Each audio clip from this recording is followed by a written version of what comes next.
Welcome in, guys. Let me just double check. Alright, so let me quickly turn up the volume. This is a podcast and reacting to Urban Meyer. However, I will pull up a news article in just a second. Let me go ahead and get everything adjusted, set up. Now, of course, you guys have heard the news about head coach Urban Meyer of the Ohio State University, the self-proclaimed the Ohio State University. But the Buckeyes, and I'm not going to, shy away from this, my Buckeyes have been the center of the college football universe. And we will see these guys go at the football field against Oregon State, followed by Rutgers and TCU. Out Meyer as we pull up ESPN.com. I'm going to go ahead and let this video play. But this is big. I'm going to tell you what I think it means. I'm going to tell you why I think no one should be mad in this situation. This is the best compromise that Ohio State would have come up with. I think there isn't like to, so I'm just going to scroll down. Not going to read it to you like you guys are, incapable of reading. Plus, maybe you don't want to read. I'm going to give you that option in case you haven't seen it. But and athletic director Gene Smith have both been suspended for the length of 3 games. Gene Smith is suspended without pay, so essentially he'll be able to go work, if I'm not mistaken, for the next week and 2 days with pay. But August 31st and September 16th, which would be the equivalent of 3 games, September 1st, September 8th, and 15th are games that Urban Meyer will miss. So he essentially got an equivalent suspension. Urban Meyer will be able to be back with the team, if I understood correctly, on September 3rd. In fact, Meyer cannot have any contact with the football program until September 3rd. He can have contact with the football program on September 3rd, which I think is a good thing, considering they can prepare for TCU with Urban Meyer, even though he will not be in Dallas. And if there's anyone that's suited for this, it is Ohio State. Even Alabama isn't suited for this. Take a look at their head coaching experience on the staff and the possibility for a great head coach in the future, maybe a top-tier prospect coming out of this coach carousel class, to put it. But anyway, so if you talk about Ryan Day, well-regarded, and he apparently had offers last year and wanted to stay at Ohio State, and apparently he was a very high-regarded offensive coach, very solid coach in a lot of people's opinions, so it will be very interesting to see how he can respond. But also, if you take a look, Kirk Herbstreit pointed this out, and I do agree 100%. It will definitely be a group effort with Greg Schiano and Kevin Wilson, both former head coaches. Both had some success. Now, keep in mind, even though Kevin Wilson was, parted ways with Indiana after some allegations, and Urban Meyer gave him a shot at an offensive coordinator role the year following. Kevin Wilson did take Indiana to a bowl game. I believe they were 7-5 that year, and they were pretty solid. They weren't a bad team whatsoever. And on the flip side, Schiano was an okay NFL coach. He wasn't the worst, wasn't the great, just either. Understated. We laugh at Rutgers now when we talk about the next 3 years, they can put more Rutgers standards with at this point 6-6 in 10 games. You're pretty well. He's been a successful college football coach.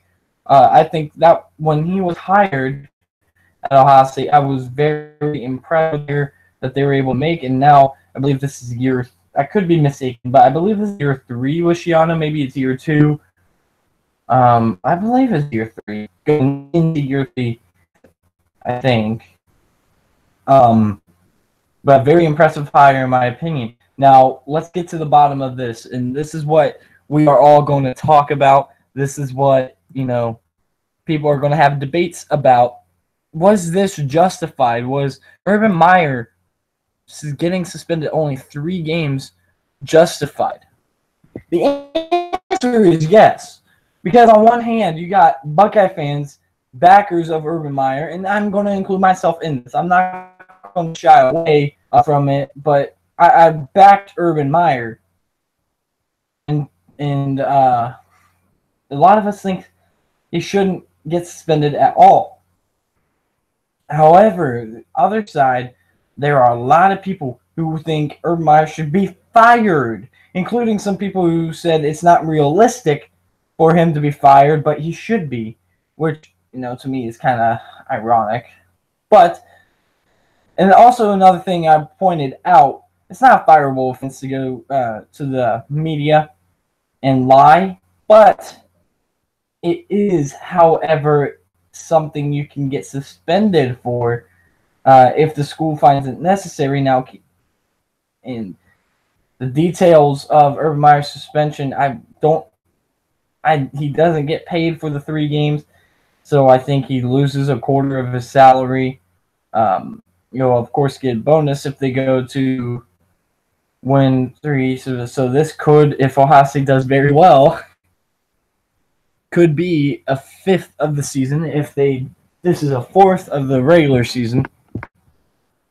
But this is the first time we've heard from Urban Meyer in weeks since July 24th. And this is the last we're going to hear from Urban Meyer until September 16th, maybe, at least. It could be September 2nd at least. So, yeah, it's very interesting to see how this is all playing out. I think this is playing out the way it should, though. It's a compromise in the middle, because I don't think you can necessarily prove that Urban Meyer deserves to get fired. I don't think there is anything in the contract clause to get him fired, so then you're playing with a slippery slope of now all of a sudden you don't have cause to fire him. And if you don't have cause to fire him and your fan base, don't even worry about everyone else. Your fan base doesn't want him fired, and you don't have any reason to fire him and any probable cause to fire him. If that's the case, which it is here, then you can justify a 3-game suspension, which is what they did at the Ohio State University today. And Ohio State, I think, will go 3-0 in those games with or without Urban, is what I said. I think it will be a lot more challenging to beat the likes of Rutgers, TCU. I think Oregon State is the weakest team out of that group. Rutgers is, just, I think, a little bit stronger than they were a year ago. I think TCU is a little bit weaker than they were a year ago. I think they're more, even though they were pretty one-dimensional last year, I think they're more of a one-dimensional team.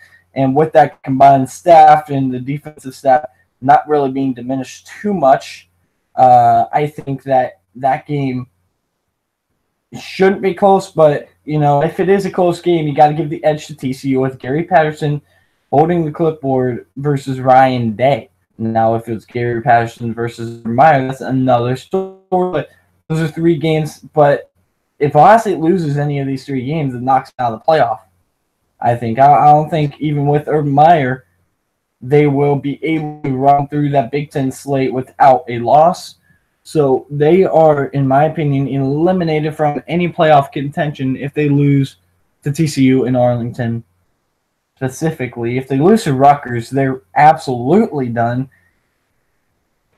If they lose to Oregon State, I don't see the Oregon State or Rutgers happening, and it's not like they had Tulane before TCU. So bottom line here is I don't think either side should be mad. So I'm going to go this way. I am going to criticize both sides. Let's see how many people like this approach. If you're somewhere in the middle, you're my kind of person right now. If you are saying right now that Urban Meyer should not have been punished and there was no justification for this punishment, Mainly that part is there was no justification for this punishment.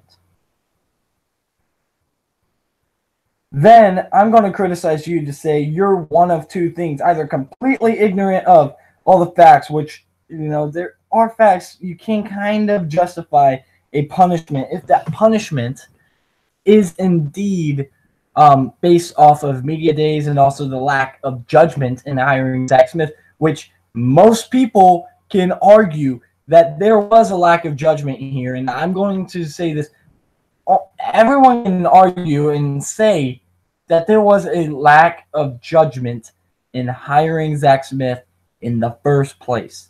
So this is definitely justified. And if you're saying otherwise, that he should not be suspended whatsoever, I can see not being suspended. I cannot see it being a completely,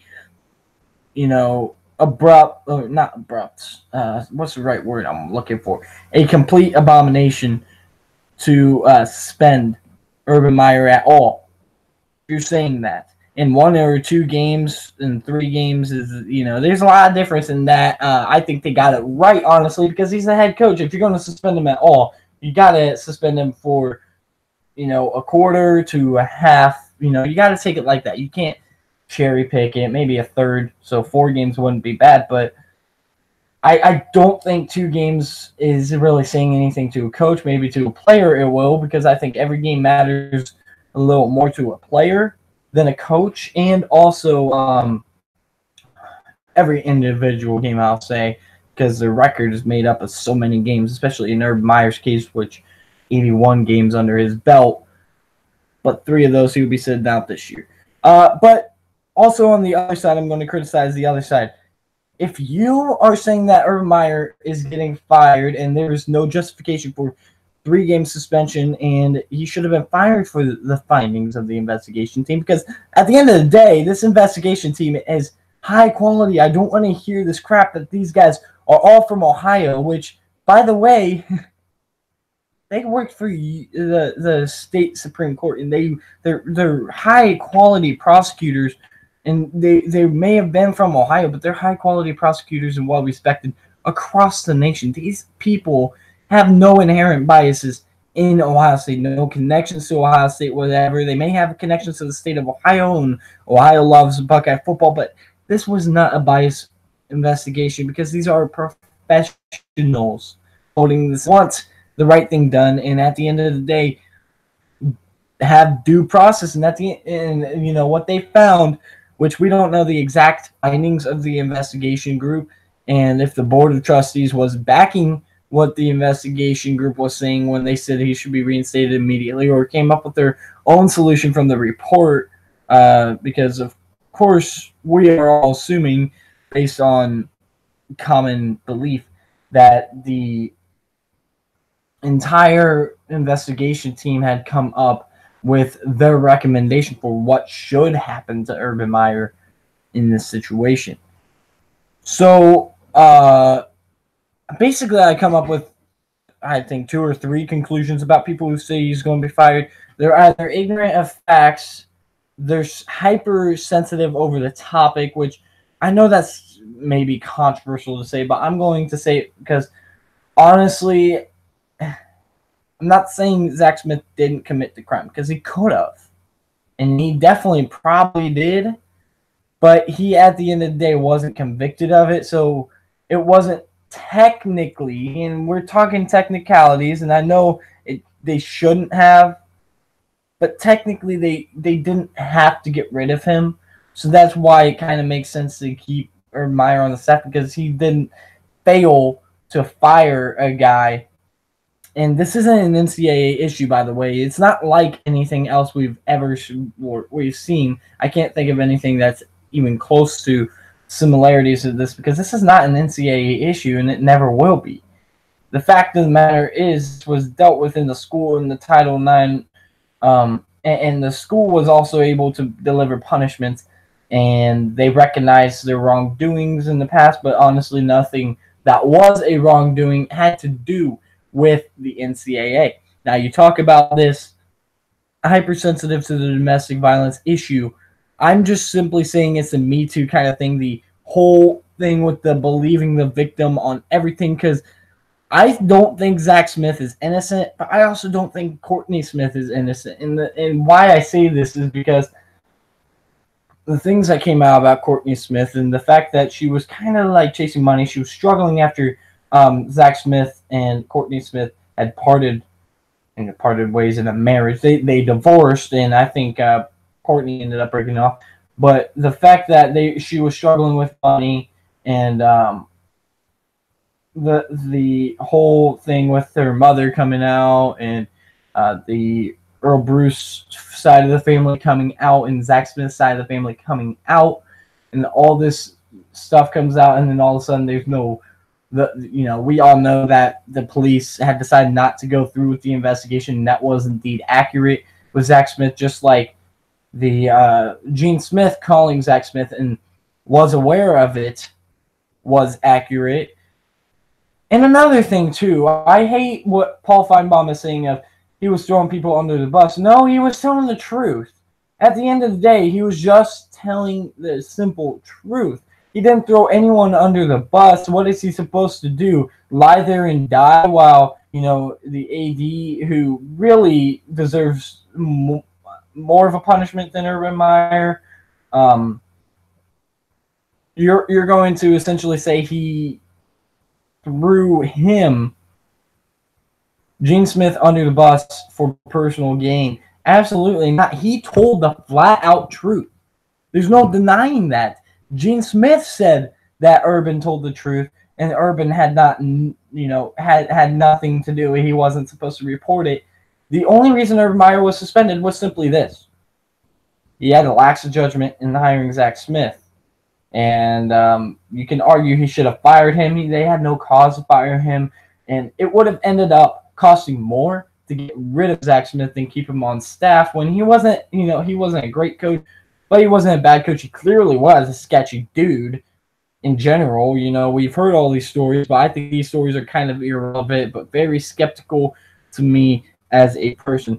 And the last thing I can really conclude about this is because you're either ignorant, you are hypersensitive about this issue. The last thing you just simply want to see Ohio State crumble. And if you're the type of person that wants to see Ohio State crumble, that's just awful, because you don't want to see these players, these coaches all, fall and collapse. I never want to see that with the college football program. It happens, and it definitely will to different programs, but you don't want to see that. Now, of course, if you are a fan of college football, you get tired of the same old crap when you talk about Alabama, Georgia. Georgia's kind of new to this, so that's a bad example. But Alabama, Clemson, Ohio State, and teams like that always at the top, right? You get tired of that. But you shouldn't deliberately try to ruin people's careers or lives just to simply say, hey, look, I don't like your success. I don't like you. All right? So be gone. Get out. That is a terrible statement. I am a Buckeye fan that is not a fan of Michigan, to say the least. Now, of course, I will stay as unbiased as possible when talking about the Wolverines, so don't pull us out. And I try to stay as unbiased as possible talking about Ohio State as I can. In my biases are really I try not to show them. Of course, I'm going to admit I'm human. I can have a fan base, all right? I can be a part of a fan base as I am with the Ohio State Buckeyes. But doesn't mean that I have to be biased about this. But anyway, if this was happening to Michigan and this was prevalent with Penn State, I think Penn State just got way too far of a punishment. Indeed, they did have wrongdoing within, and Joe Paterno wasn't completely innocent. Like, if I say that Joe Paterno got kind of a bad hand dealt to him in terms of this whole Jerry Sandusky situation, they act like I'm saying that Joe Paterno did nothing. No, absolutely not, is what I'm saying. I want to make this point when it comes to that situation at Penn State is this guy was a terrible dude, Jerry Sandusky was. You cannot ruin someone's legacy for he said, she said type of things. And that's at the end of the day. It's not like Joe Paterno witnessed this stuff happening. He had prior knowledge and he should have reported it. Indeed, his entire legacy being ruined to me, and he will rebound kind of like, even though he is passed away, and rest in peace to Joe Paterno. But he will bounce back from this eventually with legacy. I think this is too new, just like Barry Switzer had done in the past. But I mean, this is a very big issue, in my opinion, that people are just going for the heads of, different coaches. And Greg Schiano felt the blunt drawn. I think, and this is my theory on this whole Tennessee thing with Greg Schiano, is I don't think it was at all about what happened at Penn State, because he was a graduate assistant and a defensive backs coach. All right, he wasn't high up in the program. He wasn't even anywhere close to Jerry Sandusky status within the program at the time. He didn't know anything really, and there was no proof that he knew anything, and you can't prove that. They just were mad, and this is a shot, and this is why I don't like Tennessee fans. Tennessee fans were mad, and again, I got nothing against the team. I will never have anything against that team at all. In fact, I do respect Philip Fulmer, and I really like Peyton Manning as a quarterback, and all these players I did like from Tennessee, and I'm not going to, and it even goes back to as recent as Alvin Kamara. I really like some players there, and I really like how Tennessee football tradition is. But the fans get on my nerves, and here's why. You accuse Greg Schiano of something wrong simply because you want a more higher profile coach, or someone who didn't coach last head coaching job in college was Rutgers. You don't really want that associated to your program, and that's why the fans had an outrage. Clearly, the university was listening to the fans because they kind of gave in to the fan base when Greg Schiano was let go as head coach after, what was it, a day? This stuff came out because of an outrage. You couldn't get a big name coach. And the Jeremy Pruitt thing was like, hey, I mean, we can't get dirt on this guy, and he's a product of Nick Saban. We saw what Kirby Smart did at Georgia, the team that throttled us, Let's go ahead and give him a shot. Because they were expecting stuff like John Gruden. I was talking to Tennessee fans in this whole process. I've talked to many of them. They were expecting too much. So I'm going to get back to the main point because I'm kind of rambling on at this point, and it's, I'm about to hop off. But the point of the matter is you will make up stuff just to get something out. I don't even know. You just want teams to collapse. That's the end of the day. I never would wish it on my worst enemy. In terms of college football, it would be Michigan. That's Ohio State's worst enemy.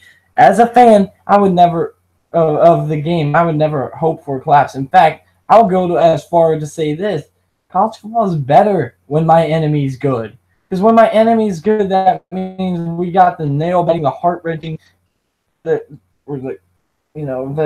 all this stuff piles up in your mind. It is insane. The feeling of, instead of, we're going to beat them. Because that's how it's been against Michigan until rather recently, is we're going to beat them. Whether it's ugly or not, we're going to find a way to beat them. This year, you have no idea how nervous in that. In the last 3 years coming into this year, I've been feeling that way. Didn't really feel that way in 2015 because we just lost a bad game against Michigan State, and I'm like, yeah, we're going to play with a chip on our shoulder. We're going to play lights out against Michigan, and that's what happened.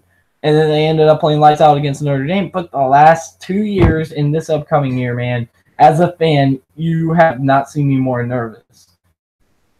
That's because they're good. And like Harbaugh or not, he is exceeding – I don't know if he's necessarily exceeding expectations, but he rebuilt the program, and he's certainly not falling underneath expectations. Last year, their team was full of freshmen and sophomores, man. Their defense is stacked this year, just like it was last year. If they get the quarterback position figured out, they're a lot better team. So I don't hope this on the worst is your head coach gets fired wrongly, and I simply just don't like you. So bye, bye. Get off of the college football landscape. I don't want you here anymore. Bye. I will joke here and there like, oh my gosh, when is Nick Saban going to go? But honestly, when Alabama's good, it's that feeling of like, oh man, I can't wait to see this team play because they're so talented. At the same time, you're just like, I want to know if anyone can beat this team. And then you're kind of thinking, well, somebody can beat this team because no team is unstoppable. So who's it going to be? Last year, I tuned into many different Alabama games just seeing whether or not they would lose. The Mississippi State one I watched till the end. The LSU one was a pretty good game. I watched most of that and as much as I could. I watched the Auburn game against Alabama to the end, and I watched both playoff games from start to finish that Alabama was in. Because it's fun seeing this king of college football at the same time getting everybody's best shot. And when you got a big brand like Ohio State, Alabama, Michigan, Notre Dame, Texas, USC, and they're all good and everyone knows they're good, you get everyone's best shot. That's what happened to Ohio State last year, why they had 2 losses. That's why what happened to Texas last year when they got a lot of hype. Maryland and other teams, I throw out Maryland because that's the most notable, and other teams were just like, no, who the heck are you? We are going to beat you. I don't care what your name is. I don't care how much hype you have. We are going to beat you. USC versus Washington State was the case. Clemson versus Syracuse was the case.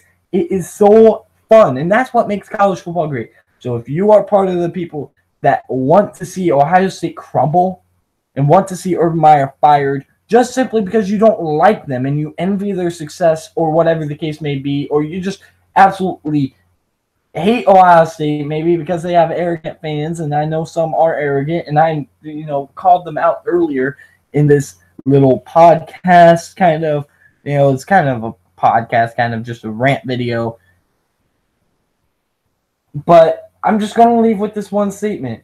If you are that type of person that wants to see a certain team fall to the ground, college football is better with these blue bloods. Good, because you get a great shot. If you're at top of the food chain, you get an even greater shot.